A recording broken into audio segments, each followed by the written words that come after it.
গরমে হাঁসফাঁস ঢাকার মানুষগুলোর সামনে এক জ্বলন্ত দৃষ্টান্ত চীনের বাণিজ্যিক রাজধানী গুয়াংজু। এখানে তাপমাত্রা 40-এর উপরেই থাকে বেশিরভাগ সময়, কিন্তু মানুষ তার টের পায় না, কারণ সেখানে আছে পর্যাপ্ত গাছ আর জলাশয়। শহর জুড়ে বড় বড় শিল্প কারখানা যেমন রয়েছে, তেমনি আছে সবুজায়ন। অথচ ঢাকায় ভবন বানাতে গেলেই গাছ কাটার কোনো বিকল্প দেখেন না কর্তৃপক্ষ। বিস্তারিত জানাচ্ছেন ফাল্গুনী রশিদ। 2000 বছরের পুরনো শহর চীনের গুয়াংজু, আয়তনে ঢাকার 5 গুণ। শহরের প্রতিটি ইঞ্চি যেন গড়ে তোলা হয়েছে পরিকল্পিতভাবে।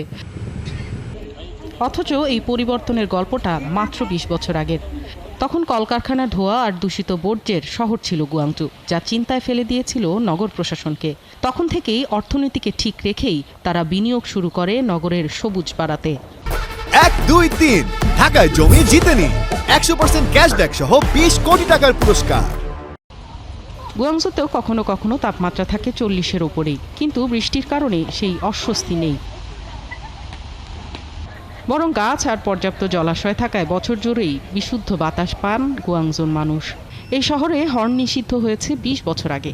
ট্রাফিক জ্যাম আছে, কিন্তু ওভারটেকিংয়ের কোনো চেষ্টা নেই কারো মধ্যেই। প্রায় 2 কোটি মানুষের এই শহরে মাথাপিছু সবুজ পার্কের পরিমাণ প্রায় 17.5 স্কয়ার মিটার। বিশ্বের বিজ্ঞান ভিত্তিক 100টি শহরের মধ্যে 8 নম্বরে থাকা গুয়াংজুতে প্রায় 39% বনাঞ্চল, অথচ 25% থাকলেই যথেষ্ট ছিল। রাস্তার পাশে 4.5 কিলোমিটারেরও বেশি জুড়ে শুধু গাছ আর গাছ। খাল আছে হাজারেরও বেশি। ফলে অতিবৃষ্টিতে যেমন জলাবদ্ধতা নেই, আবার সবুজের কারণে তাপদাহের অস্বস্তিও নেই। বিপরীতে ঢাকার যত উদ্যোগ আর বিনিয়োগ সবই কেবল ভবন নির্মাণকে ঘিরে। এখানে গাছ কেটে ভবন হয়, কিন্তু সে গাছ আর ফিরে আসে না। কোনো আদর্শ শহরে 25% গাছ থাকতে হয়, আর ঢাকায় তা মাত্র 8 থেকে 10%। এই ঢাকা শহরে প্রচুর পরিমাণে পুকুর ছিল, জলাভূমি ছিল এবং সবুজ ছিল। এই 3টি জিনিসের কোনোটাকেই সঠিকভাবে রাখতে পারেনি। আজকে দেখেন ঢাকা শহরের যদি আপনি মূল ঢাকা বলেন, তার প্রায় 80% ভূমি হচ্ছে কনক্রিট দিয়ে আচ্ছাদিত। এখন কনক্রিট দ্বারা আচ্ছাদিত জায়গায় আপনি কখনো এরকম একটা শীতল শহর বা ভালো শহর আপনি পেতেই পারেন না।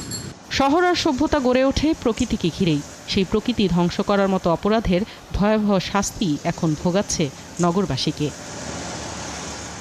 ফাল্গুনী রশিদ, 71, ঢাকা।